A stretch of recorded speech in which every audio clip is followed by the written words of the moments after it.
Doctor صاحب، آج کا جو پہلا سوال ہم نے چنا ہے وہ ہمیں رابعہ بطول صاحبہ جن کا تعلق ہے رحیم یار خان سے۔ وہ کہتی ہیں کہ ڈاکٹر صاحب، میں نے یوٹیوب پر کسی بیان میں یہ سنا تھا کہ نبی اکرم صلی اللہ علیہ وآلہ وسلم نے ہر جائز کام کے لیے استخارہ کرنے کا حکم فرمایا ہے۔ آپ سے سوال یہ ہے کہ استخارہ کا مسنون طریقہ کیا ہے اور اس میں کون سی دعائیں اور مناجات پڑھنی جانی چاہیے؟ اسی طرح کا ایک اور سوال ہمیں موصول ہوا ہے چک جھمرہ ضلع فیصل آباد سے۔ اس میں عبد الغفار صاحب کہتے ہیں کہ میں یہ جاننا چاہتا ہوں کہ استخارہ کرنے کے لیے کیا کوئی بہت نیک ہونا یا تہجد گزار ہونا یا نمازی ہونا لازمی شرط ہے، یا کوئی بھی بھلائی کا کام کرنے کے لیے استخارہ کیا جا سکتا ہے؟ شکریہ۔ بسم اللہ الرحمن الرحیم۔ شکریہ عمران خان صاحب۔ Welcome sir. جو ہماری بیٹی نے اور بھائی نے سوال کیا ہے، یہ بڑا بنیادی سوال ہے اور یہ کم و بیش ہر مسلمان کی ضرورت ہے، بے شک۔ اور اس پہ متعدد احادیث ہیں۔ حضور علیہ السلام صحابہ کرام کو اس قدر استخارہ کرنے کی تاکید فرمایا کرتے تھے کہ صحابہ کرام رضوان اللہ تعالیٰ علیہم اجمعین کا بیان ہے کہ ہمیں یہ اندیشہ ہو چلا تھا کہ شاید ہمیں ہر کام کرنے کے لیے استخارہ کرنا فرض کر دیا جائے، لازم کر دیا جائے۔ ماشاء اللہ۔ تو اس کو سمجھنا اور اس سے حسنات و برکات حاصل کرنا یہ ہر مسلمان کا ایک بنیادی حق ہے، بے شک، اور اس حق کو استعمال کرنا چاہیے، اور آنا بھی چاہیے۔ اور اس کا طریقہ آنا یہ اس سے بھی زیادہ ضروری ہے۔ بے شک۔ تو لفظی معنی استخارہ کا ہے خیر طلب کرنا، خیر۔ اللہ تعالیٰ سے رہنمائی لینا۔ دیکھیں، کہا جاتا ہے کہ آپ نے کوئی کام کرنا ہے تو دیواروں سے بھی صلاح لے لو، مشورہ کر بے لو۔ شک، بے شک۔ جس شعبہ زندگی میں آپ جانا چاہتے ہیں، اس شعبہ زندگی کے جو لوگ وابستہ ہیں ان سے مشورہ کرو، رہنمائی لو، تاکہ اس کے نشیب و فراز اور اس کے دیگر جو مسائل ہیں وہ آپ کے علم میں ہوں، بے شک۔ اور آپ بہتر طریقے سے اپنے منزل کی طرف گامزن ہو سکیں۔ تو جب انسان جو علم رکھتا ہے، شعور رکھتا ہے، تجربہ رکھتا ہے، اور یقیناً انسان اسی کو منتخب کرتا ہے بے جس شک، پہ کچھ اعتماد بھی ہو، بے شک۔ کیونکہ حضور علیہ السلام کا فرمان ہے کہ المشار مؤتمن، جس سے مشورہ لیا جائے اس کو امانت دار ہونا چاہیے۔ سبحان اللہ، بے شک۔ یہ نہیں کہ آپ نے مشورہ لیا اور وہ آپ کے عمل کرنے سے پہلے جسے مشورہ کیا وہ ساری دنیا میں دما دے اس کو۔ تو اس کے لیے سب سے بہتر طریقہ جو ہے وہ اللہ تعالیٰ سے مشورہ کرنا ہے، بے شک۔ کیونکہ وہ جس طرح علیم ہے، خبیر ہے، سمیع ہے، بصیر ہے، اور ساری کل کائنات کا خالق بھی ہے، مالک بھی ہے، جو ہو چکا وہ بھی جانتا ہے، جو ہوگا وہ بھی جانتا ہے۔ بے شک، کوئی شے اس کے احاطہ علم سے باہر نہیں ہے، بے شک، اور احاطہ قدرت سے بھی باہر نہیں۔ بے شک۔ وَهُوَ الْعَلِيُّ الْعَظِيمُ بھی ہے، وہ سمیع بصیر بھی ہے وہ۔ تو اس اعتبار سے استخارہ کرنا جو ہے ہر امر خیر کے لیے یہ پسندیدہ عمل ہے، سنت بھی ہے، مباح بھی ہے۔ سبحان حضور علیہ السلام اور صحابہ اکرام رضوان اللہ تعالیٰ علیہم اجمعین اور جتنے بھی اہل اللہ ہوئے ہیں، اولیاء اکرام، بزرگان دین اور صاحبان علم جو ہے، انہوں نے اس دروازے کو کھٹکھٹایا، سبحان اور جو رہنمائی ملی اور اس کے ذریعے انہوں نے پھر خیر پائی۔ بے شک۔ تو لیکن اس کی کچھ قواعد و شرائط بھی ہیں۔ پہلا یہ ہے کہ استخارہ امر خیر کے لیے ہوتا ہے، یہ نہیں کہ کوئی شخص وہ اپنا جوا کھیل رہا ہے استغفر یا لاٹری کے لیے یا چوری ڈاکے کے لیے یا معصیت کا کام ہے کہ میں اللہ سے مشورہ کر لوں کہ میں اس میں کامیاب ہو جاؤں گا یا نہیں۔ بے شک۔ تو امر خیر کے لیے کوئی تجارت کرنی ہے، کوئی روزگار کے لیے اندرون ملک یا بیرون ملک کوئی ایکٹیویٹیز سٹارٹ کرنی ہے، کوئی رشتہ ناطہ کرنا ہے، کوئی دیگر کوئی سفر کے لیے جانا ہے، یا اپنے بچوں اور بچیوں کے مستقبل کے حوالے سے جس ہم کونسلنگ کرتے ہیں بے شک۔ کہ ڈاکٹری اس کے لیے بہتر ہے، انجینئرنگ بہتر ہے، بے یا بینکنگ ٹھیک ہے، یا اس کو آرمی میں بھیج دے۔ شک۔ تو اس کے لیے یہ استخارہ جو ہے بڑا پسندیدہ ترین عمل ہے۔ دوسری اس کی شرط یہ ہے کہ جب استخارہ کیا جائے اللہ تعالیٰ سے رہنمائی لی جائے کہ اے رب کریم تو جانتا ہے، ہم تو نہیں جانتے، بے شک ہر شے تیرے قبضے قدرت میں ہے، ہر شر اور ہر خیر بے شک تیرے اختیار میں بھی ہے اور تیرے علم میں بھی ہے، لہٰذا ہماری رہنمائی فرمائیں۔ تو جب استخارہ کیا جائے اور اس میں رہنمائی مل جائے تو پھر اس پہ عمل بھی کرنا چاہیے۔ بے شک یہ نہیں ہے کہ اللہ تعالیٰ نے ایک اذن دے دیا، خیر کا ہاں دروازہ اگر وہ کھول بین ہے تو پھر اس میں اختیار ہے، چوائس ہے، کریں یا نہ کریں۔ لیکن اگر وہ بالکل واضح ہے اور اس میں کسی قسم کا کوئی ابہام یا کوئی ڈاؤٹ نہیں ہے تو اس کو کرنا جو ہے، اس پہ عمل کرنا یقیناً خیر کا باعث ہے۔ بے شک دوسری اس میں عرض یہ ہے کہ استخارہ کرنے کے بہت سے طریقے ہیں اور مختلف طریقوں سے اہل اللہ نے اللہ تعالیٰ سے رہنمائی و مشورہ حاصل کیا ہے۔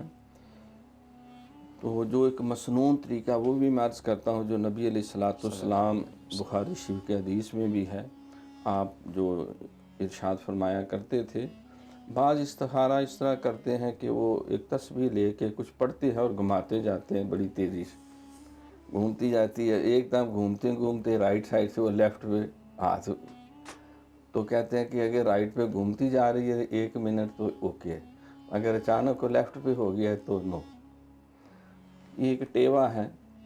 بعض جو ہے وہ کوئی لے کر پرچیاں جو ہیں 5 7 10 15 وہ ان پہ کچھ کلمات لے کے گما گمو کے اٹھاتے ہیں، اگر یہ ہوا تو اوکے ہے، یہ نہ ہوا تو اوکے نہیں۔ یہ بھی ایک ٹیوا ہے۔ بعض بزرگوں نے قرآن پاک سے بھی وہ قرآن پاک کی آیتیں ہیں، وَمَن يَعْمَلْ مِثْقَالَ ذَرَّةٍ شَرًّا يَرَهُ وَمَن يَعْمَلْ مِثْقَالَ ذَرَّةٍ خَيْرًا يَرَهُ۔ یہ قرآن پاک کی دونوں جو آیتیں ہیں وہ 3 پرچیوں پہ لکھ کے مکس کر کے ڈالتے ہیں اور پھر کسی بچے سے اٹھوا کے دیکھتے ہیں، اگر تو وہ خیر والی ہے تو وہ لکھ لیتے ہیں، شر والی ہے وہ بھی لکھ لیتے ہیں۔ تو یہ 3 دفعہ عمل دہراتے ہیں، جو خیر والی زیادہ اگر اٹھائی گئی ہیں تو کہتے ہیں یہ اوکے ہے، اگر شر والی زیادہ اٹھائی گئی ہیں تو کہتے ہیں یہ اوکے نہیں ہے۔ تو یہ بھی ایک بزرگوں نے اپنے حساب سے، بعض کہتے ہیں کہ آپ استخارے کے نفل شروع کر دیں، نیت کر کے نفل پڑھتے جائیں، تو اگر گردن پڑھتے پڑھتے رائٹ سائڈ پہ بے اختیار جھکنا شروع ہو جائے تو اوکے، اور آہستہ سے بے اختیار بائیں طرف جھکنی شروع ہو جائے تو نو، بچیں اس سے۔ لیکن جو مسنون ہے، جو بزرگوں کا ایک طریقہ مبارک رہا ہے، وہ یہ ہے کہ 2 نفل رات کو جس وقت عشاء کے بعد آپ آرام کرنے لگیں، باوضو ہو کے، بستر بھی پاک اور صاف ہو، مصلی بھی پاک اور صاف ہو، تو 2 نفل 2 رکعت نماز نفل استخارہ بندگی اللہ تعالیٰ کی منہ ترکہ میں شریف اللہ اکبر۔ تو پہلی رکعت میں سورہ فاتحہ کے بعد 1 دفعہ سورہ کافرون، اعوذ باللہ من الشیطان الرجیم، بسم اللہ الرحمن الرحیم، قل یا ایہا الکافرون لا اعبد ما تعبدون ولا انتم عابدون ما اعبد ولا انا عابد ما عبدتم ولا انتم عابدون ما اعبد لکم دینکم ولی دین۔ بعض نے 3 دفعہ بھی کہا، لیکن کم از کم 1 دفعہ۔ دوسری رکعت میں سورہ فاتحہ کے بعد سورۃ اخلاص، قل هو اللہ احد اللہ الصمد لم یلد ولم یولد ولم یکن لہ کفوا احد۔ 3 دفعہ بھی بزرگوں نے کہا ہے، لیکن کم از کم 1 دفعہ جو ہے وہ پڑھنے کے بعد پھر درود شریف پڑھ لے، کوئی استغفار پڑھ لے، تو پھر ایک مسنون دعا ہے جو حضور علیہ الصلوۃ والسلام کی حدیث پاک سے، بخاری شریف کی حدیث میں وہ الفاظ درج ہیں، وہ 1 دفعہ وہ دعا پڑھی جائے، بسم اللہ الرحمن الرحیم، اللہم انی استخیرک بعلمک واستقدرک بقدرتک واسألک من فضلک العظیم فإنك تقدر ولا أقدر وتعلم ولا أعلم وأنت علام الغيوب اللهم إن كنت تعلم أن هذا الأمر الذي أريد. اس کے بعد یہاں اس کا نام لے جو رشتے کی بات ہے کہ وہاں رشتہ کرنا، تجارت کی بات ہے فلاں کاروبار کرنا، بیرون ملک جانا، وہ یہاں اس کا نام لے. خیر لی فی دینی و معاشی و عاقبت امری فاقدرہ لی و یسرہ لی فی وَإِن كُنْتَ تَعْلَمُ أَنَّ هَذَا الْأَمْرَ الَّذِي أُرِيدُ. یہاں پھر اس کا چیز کا نام لے جو کام ہے. شر لی فی دینی و معاشی و عاقبت امری فاصرف عنی واصرفنی واقدر لی الخیر حیث کان ثم اردنی بھی. یہ بخاری شریف کی اور جلد اول 155 نمبر صفحہ کے اوپر ہے. اے اللہ، بے شک میں طلب کرتا ہوں تجھ سے تیرے علم کے ساتھ اور تیرے قریب ہوتا ہوں تیری قدرت کے ساتھ، اور میں تجھ سے سوال کرتا ہوں تیرے فضل کا. عظمت والے، بے شک تو قدرت رکھتا ہے، میں قدرت نہیں رکھتا، اور تو جانتا ہے میں نہیں جانتا، اور تو جاننے والا ہے غیبوں کو. اے میرے اللہ، اگر تو جانتا ہے بے شک یہ کام جس کا میں نے ارادہ کیا ہے، پھر یہاں اس کام کا نام لے، یعنی یہ ترجمہ اس کا، بہتر ہے میرے لیے میرے دین میں اور میری زندگی میں اور انجام میں میرے کاموں کے پس قدرت دے دے مجھ کو اور آسان کر دے میرے اس کام کو. اور اگر تو جانتا ہے کہ یہ کام جس کا میں نے ارادہ کیا ہے، یہاں اس کام کا نام لے، نقصان دہ ہے میرے لیے میرے دین میں میری زندگی اور انجام میں میرے کام کے، پس دور کر دے اس کو مجھ سے اور دور کر دے مجھ کو اس سے، اور قدرت دے دے مجھ کو بھلائی کی جہاں سے ہو، پھر راضی ہو جا مجھ سے اس کے سبب. تو یہ دعا مانگ کر جو ہے وہ بغیر کسی سے کلام کیے ہوئے پاک صاف بستر پر دائیں کروٹ لیٹ جائے. اگر سوئے ہوئے اگر سائیڈ چینج ہو جاتی ہے کوئی پرابلم نہیں، تو پھر جس وقت بھی آنکھ کھلے تو فوراً دیکھے کہ میرے دل پہ کون سا خیال غالب ہے. کرنے کا ہے تو اسی ٹائم نوٹ کر لے کسی کاپی پہ. اگر اس سے نفرت ہے اور وہ برا لگ رہا ہے وہ کام تو وہ بھی نوٹ کر لے. بعض کا یہ ہوتا ہے کہ خواب کے اندر جو ہے بندے کو خوشگوار ماحول نظر آتا ہے، سفید رنگ نظر آتا ہے یا سبز رنگ ہے، درخت ہیں، یا ایک خوشی کا ماحول ہے، تو اس کا مطلب ہے یہ کام اوکے ہے.